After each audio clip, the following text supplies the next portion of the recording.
guys. Grabe yung pagod kahapon. Sobra yung biyahe. Umabot ako ng almost 24 hours sa biyahe. Sobrang pagod guys. Ayun ako nagbiyahe ng ganito katagal. Sobra. Puro cut yung ano namin, biyahe namin. Ano yung direct flight from Manila. Kasi na-late kami dumating sa Qatar.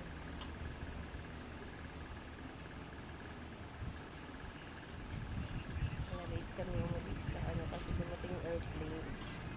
Ano na, 3:15. Supposed to be flight namin mula Aman is 2 p.m. Kaya yung flight namin Qatar to Manila hindi na namin nabutan.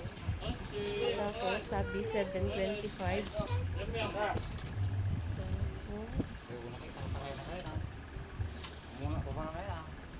Imbes na 7:25 ulit yung flight namin galing ng Qatar to Bangkok kasi nga na-rebook kami. Naging 10 o'clock na naman. Kaya sobra talaga yung ano namin. Tapos dumating kami ng Bangkok 7:10 yata yun. Takbo na naman kasi nga wala pa kami schedule ng flight. Siningit lang kami sa Philippine Airlines Bangkok to Manila. Delay na naman ulit kami. Imbes na 9:35 naging 10:30 na naman.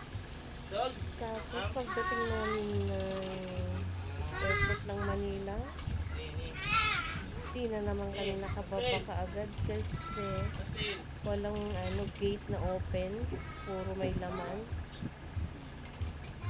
Na 30 minutes na kami naman ulit kami naka-standby sa airplane bago pa namin nakalabas papuntang kumuha ng luggage namin. Sobra talaga yung haggard namin guys. Pagod na pagod hanggang ngayon.